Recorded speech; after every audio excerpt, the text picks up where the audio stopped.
கூடிய சீக்கிரம் சோழன் எதிர்பார்த்த மாதிரியே நிலா தன்னோட காதல சோழன் கிட்ட சொல்லுவாங்க அப்படின்னு நினைக்கிறவங்க மறக்காம நம்ம வீடியோக்கு ஒரு லைக் பண்ணிக்கோங்க. செம்ம சீனு சூப்பரா இருந்துச்சு. நம்ம லாஸ்ட் வீடியோல சொன்ன மாதிரி சோழன் வந்துட்டு லேப்டாப்ப தேடி கண்டுபிடிச்சு கொண்டு வந்து குடுக்க போறாங்க. அதுக்கு ரொம்ப சந்தோஷப்பட்டு நிலா வந்து ஹக் பண்ண போறாங்க. அவங்க ப்ராஜெக்ட் வந்துட்டு லே அவுட் பண்ணாங்க இல்லையா? அதுவுமே வந்துட்டு கிளையண்ட் வந்து ஓகே பண்ணிடுறாங்க. ஸோ டபுள் சந்தோஷத்துல நிலா வந்து சோழன் கிட்ட சொல்றாங்க. இதே சந்தோஷத்துல சோழன் வீட்டுக்கு வந்துட்டு அலப்பற தாங்க முடியல. ஏற்கனவே நம்ம வந்து சோழன் வந்து சின்னதா நிலா ஏதாவது ஒரு விஷயத்த சோழன் கிட்ட சொல்லிட்டாலே உடனே தாங்க முடியாது. இதுல நிலா வந்து ஹக் வேற பண்ணியிருக்காங்களா, ஏன்னா என் பொண்டாட்டி என்னைய கட்டி பிடிச்சிட்டா அப்படின்னு சொல்லிட்டு வீட்ல இருக்கவங்க எல்லார்கிட்டயும் ஒரே அமர்க்களம் பண்றாரு. நேரா நடேசன் கிட்ட வந்துட்டு சொல்றாங்க, "என்ன ஏதோ சொன்ன? நீ வந்து விவாகரத்து பண்ண போற. அந்த பிள்ளை நல்ல வேலையா போச்சு அப்படின்ட்டு போகுதுன்னு நெனச்சேன். பாத்தியில இன்னைக்கு இன்னைக்கு நான் நடந்ததெல்லாம் என் வாழ்க்கையில மறக்கவே மாட்டேன். இப்படி நடக்குமான்னு நானு நெனச்சது கூட கிடையாது. எப்படி இருந்துச்சு தெரியுமா?" அப்படின்னு சொல்லி சொல்றாங்க. "ஏய் என்னடா நடந்துச்சு?" அப்படின்னு சொல்லிட்டு நடேசன் கேட்குறாங்க. ஆமா, நிலா வந்து என்னைய கட்டி பிடிச்சு, நீங்க பண்ண ஹெல்ப்ப நான் மறக்கவே மாட்டேன்னு சொல்லிட்டு சொன்னாயா? அப்படின்னு சொல்லி சொல்றாங்க. ஏதாவது ஒண்ணு நீ ஹெல்ப் பண்ணியிருப்ப. அதனால அப்படி பண்ணியிருக்கோம் அப்படின்னு சொல்லி சொல்றாங்க. உனக்கு என்ன தெரிய போகுது என்னோட சந்தோஷம் அப்படின்னு சொல்லிட்டு சோழன் வந்து பயங்கர ஹேப்பியா இருக்கிறாங்க. பாண்டி வந்ததுமே பாண்டி வந்துட்டு ஹக் பண்ணி பாண்டியோட கன்னத்துல முத்தம் குடுக்குறாங்க. "ஏய் சீ என்னடா பண்ணிக்கிட்டு இருக்கிற? ஏன்டா இன்னைக்கு ஓவரா ஆடிட்டு இருக்க?" அப்படின்னு சொல்லும்போது பல்லவன் இருந்துட்டு, "அதானே இன்னைக்கு ஓவரா தானே அண்ணன் ஆடிட்டு இருக்கு" அப்படின்னு சொல்லி சொல்றாங்க. வேகமா பல்லவனையும் கட்டிப்பிடிக்க வராங்க. "என்னண்ணே பொறுமையா இரு. முதல்ல என்ன நடந்துச்சு அத சொல்லு" அப்படின்னு சொல்லி சொல்றாங்க. "இன்னைக்கு நான் அண்ணன் ரொம்ப சந்தோஷத்துல இருக்கேன்டா. இன்னைக்கு நீங்க என்ன கேட்டாலும் நான் வந்து உங்களுக்கு வாங்கி குடுக்குறேன்டா" அப்படின்னு சொல்லி சொல்றாங்க. உடனே சேரன் வராங்க. "ஏய் என்னடா இவன் ஏன்டா இப்படி குதிச்சுட்டு இருக்கிறான்? இன்னைக்கு என்னாச்சுடா இவனுக்கு?" அப்படின்னு சொல்லிட்டு கேட்குறாங்க.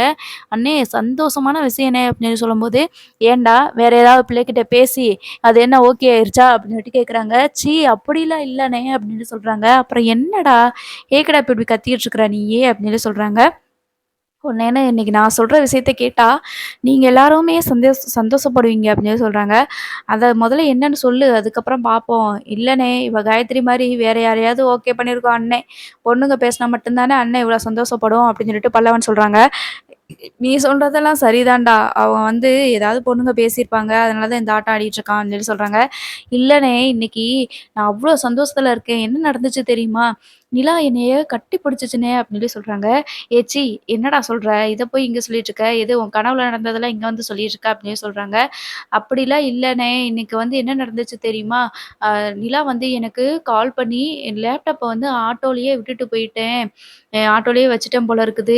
இப்போ வந்து கிளையண்ட் வந்து இருக்கிறாங்க. எனக்கு கண்டிப்பா அந்த லேப்டாப் எப்படியாவது தேடி கண்டுபிடிச்சு தர முடியுமான்னு சொல்லிட்டு கேட்டுச்சு. நானும் தேடி கண்டுபிடிச்சுட்டேனே அப்படின்னு சொல்லுவாங்க. ஐய்யயோ! அப்படியாக்கும். ஐய்யயோ! என்னாச்சு பிறகு அப்படின்னு சொல்லும்போது, நானே உன் தம்பி என்ன சும்மா விடுவானா? யாராவது ஹெல்ப் கேட்டா நான் அப்படி பண்ணுவேன். என் பொண்டாட்டி என்கிட்ட கால் பண்ணி எனக்கு ஹெல்ப் கேட்கும்போது, நான் பண்ணாம இருப்பேனா? எப்படியோ அந்த ஆட்டோவ கண்டுபிடிச்சு நான் வந்து லேப்டாப்ப வாங்கி குடுத்துட்டேனே! எப்படியோ நிலா கிட்ட போயிட்டு அந்த லேப்டாப்ப சேர்த்துட்டேன். நிலாவும் கரெக்ட்டான ஒரு டயத்துல போய் குடுத்ததுனால, அந்த அவங்க பண்ண ப்ராஜெக்ட்ட ஏதோ ஃபோட்டோலாம் காட்டுனாங்க, வீடியோலாம் காட்டி அது ஓகே ஆயிருச்சானே! அப்படின்னு சொல்லி சொல்றாங்க. ஒரு ரூ. 25,00,00,000 ப்ராஜெக்ட்ட நிலா வந்து ஓகே பண்ணிட்டாங்களாண்ணே! அதனால நிலாவுக்கும் ஒரு டபுள் சந்தோஷம்னே, எனக்கும் பயங்கர சந்தோஷம் அப்படின்னு சொல்றாங்க. "இதே மாதிரி உன் வாழ்க்கையில எப்பயுமே நல்லதாவே நடக்கட்டும்டா" அப்படின்னு சொல்லிட்டு சேரன் சொல்றாங்க. "ஆமாண்ணே, எனக்கு ரொம்ப சந்தோஷமா இருந்தது. நிலா வந்து அப்படியே ஒரு பாசத்தோட ஓடியே வந்து கட்டிப்பிடிச்சுச்சு பாருங்க. எனக்கு வந்து அப்பதானே புரிஞ்சுச்சு நிலாவோட காதல்" அப்படின்னு சொல்லி சொல்றாங்க. உடனே நடேசன் இருந்துட்டு, "ரொம்ப மனக்கோட்டை கட்டிட்டு இருக்காத" அப்படின்னு சொல்லி சொல்றாங்க. "இல்ல உனக்கு பொறாமையா? போயா! கண்டிப்பா நிலா வந்து எனக்கு நம்பிக்கை இருக்குதுண்ணே. என்னைய விட்டு நிலா போகவே மாட்டானே!" அப்படின்னு சொல்லி சொல்றாங்க. "எது எப்படியோடா நீங்க 2 பேரும் சேர்ந்து வாழ்ந்தா அதுவே எங்களுக்கு போதும். எங்களுக்கு அதுவே ரொம்ப சந்தோஷம் தான்" அப்படின்னு சொல்லிட்டு இருக்காங்க. அப்போ வீட்டுக்கு அதுக்கப்புறமா நிலா வந்து வராங்க. "என்னாச்சு நிலா? இன்னைக்கு லேப்டாப்ப மிஸ் பண்ணிட்டியாக்கோ?" அப்படின்னு சொல்லி சொல்றாங்க. "ஆமாண்ணே, அது ஏன் கேட்குறீங்க? என்னோட லேப்டாப்ப வேற நான் வச்சுட்டு வந்துட்டேன்" அப்படின்னு சொல்லி சொல்றாங்க. ஆமா சோழன் தான் எனக்கு கரெக்ட்டான நேரத்துல எடுத்துட்டு வந்து குடுத்தாங்க. எனக்கு ரொம்ப சந்தோஷமா இருந்துச்சு தெரியுமா இன்னைக்கு. அது மட்டும் இல்லண்ணே, இன்னைக்கு இந்த ப்ராஜெக்ட்ட எனக்கு ஓகே பண்ணிட்டாங்க. கிளையன்ட்டுக்கு ரொம்ப பிடிச்சிருந்துச்சாம். அதனால வந்து ஓகே பண்ணிட்டாங்க. ஒரு ரூ. 25,00,00,000 ப்ராஜெக்ட் நான் சக்சஸ்ஃபுல்லா முடிச்சுட்டேனே. எனக்கு இதுதானே சக்சஸ் அப்படின்னு சொல்லி சொல்றாங்க. அப்புறம் என்ன ரொம்ப ஜாலியா என்ஜாய் பண்ண வேண்டியதா இன்னைக்கு. என்ன நீ ட்ரீட் வச்சுருவீங்கல்ல அப்படின்னு சொல்லிட்டு பல்லவன் கேட்குறாங்க. "உனக்கு இல்லாத ட்ரீட்டா? கண்டிப்பா இன்னைக்கு நம்ம எல்லாருக்குமே ட்ரீட் தான் ஓகேவா?" அப்படின்னு சொல்லி சொல்றாங்க. ஸோ வீட்ல இருக்கவங்க எல்லாருமே வந்துட்டு ரொம்ப ஹாப்பியா இருக்கிறாங்க. அப்போ சோழன் கிட்ட வந்துட்டு நிலா மறுபடியும் ரொம்ப தேங்க்ஸ் சோழா அப்படின்னு சொல்றாங்க. "ஏங்க நீங்க அதான் அங்கேயே சொல்லிட்டீங்கல்ல" அப்படின்னு சொல்லி கேட்குறாங்க. "இல்ல என்னைய வந்து ராகவ் என்னோட பாஸ் வந்து ரொம்ப திட்ட ஆரம்பிச்சுட்டாரு. ஒரு இப்போ பொறுப்பா உங்ககிட்ட ஒரு வேலைய குடுத்தா இப்படித்தான் பண்ணுவீங்களா? அங்க இருக்கிற 5 வருஷமா இருக்கிற சீனியர் ஸ்டாஃப்க்கு கூட அந்த ப்ராஜெக்ட்ட நான் குடுக்கல. உங்களுக்கு குடுத்தது தான் என் தப்பு" அப்படி இப்படின்னு சொல்லிட்டு ரொம்ப திட்டிட்டாங்க. நான் கவனமா தான் இருந்தேன். ஏதோ ஒரு டென்ஷன்ல இந்த மாரி பண்ணிட்டேன்.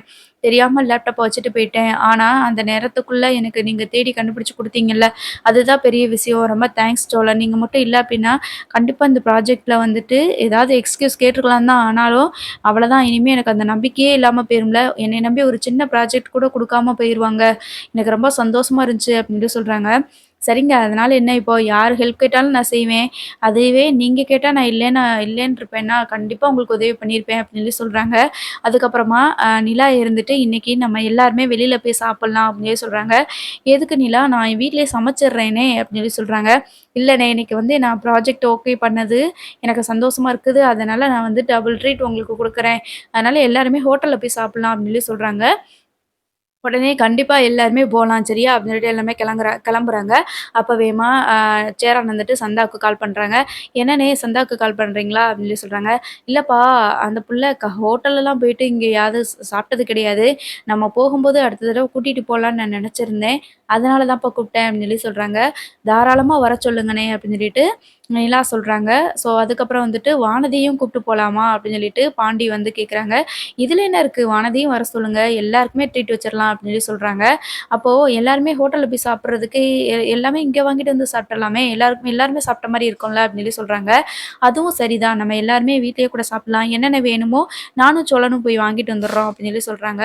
அதுக்கப்புறமா எல்லாருமே வாங்கிட்டு வந்துட்டு எல்லாருக்குமே ஒரு ட்ரீட் வைக்கிறாங்கன்னு வச்சுக்கோங்களேன். செம்மையா ட்ரீட்லாம் போகுது. அப்ப வானதிக்கு வந்துட்டு கடுப்பாகுது. வானதிய போய் கூப்பிடுறதுக்காக பாண்டி வந்து கால் பண்றாங்க.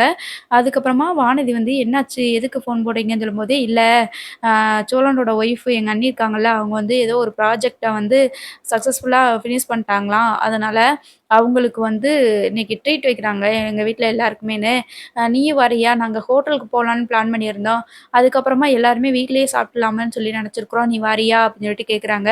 அவங்க ட்ரீட் வைக்கிறாங்கன்னா, "நான் எதுக்கு வரணும்?" அப்படின்னு சொல்றாங்க. "இல்ல அன்னைக்கு நீ சொன்னேல்ல வானதி, நீங்க எல்லாரும் ஹோட்டலுக்கு போனீங்கன்னா, என்னையும் கூட்டிட்டு போன்னு சொல்லி சொன்னேல்ல, அதனால தான் கூப்பிடுறேன்" அப்படின்னு சொல்லி சொல்றாங்க. "நீ உனக்கு ஏதாவது ஒண்ணுன்னா சொல்லு நான் வரேன். அவங்களா ட்ரீட் வைக்கிறாங்கன்னா, என்னாலாம் வரணும்னு அவசியம் கிடையாது" அப்படின்னு சொல்லி சொல்றாங்க. "ஆமா உனக்கு பொறாம. அவங்க எவ்வளோ பெரிய விஷயத்த சாதிச்சிருக்காங்க தெரியுமா? உனக்கு எங்க தெரிய போகுது?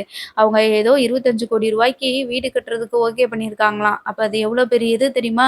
1,00,00,000 2,00,00,000 25,00,00,000" அப்படின்னு சொல்றாங்க. "இது அவங்கள பத்தி புகழ்ந்து பேசுறதுக்கு தான் எனக்கு கால் பண்ணியா? மரியாதையா ஃபோன வச்சுருன்னு" சொல்லிட்டு இந்த வானதி வழக்கம் போல அதோட வேலைய காட்டிருச்சு. இப்போ மறுநாள் வந்து சக்சஸ்ஃபுல்லா எல்லாருமே ரொம்ப ஹேப்பியா இருந்ததுனால, மறுநாள் வந்து நிலா வந்து சோழன கோவிலுக்கு போகலாமா அப்படின்னு சொல்லிட்டு கூட்டிட்டு போறாங்க. ஸோ கூடிய சீக்கிரம் நிலா வந்து கழட்டி குடுத்த தாலிய கண்டிப்பா சோழன் கையால மறுபடியும் போட்டுக்குவாங்கன்னு நெனைக்கிறேன். பார்ப்போம் தொடர்ந்து என்ன நடக்குதுன்னு.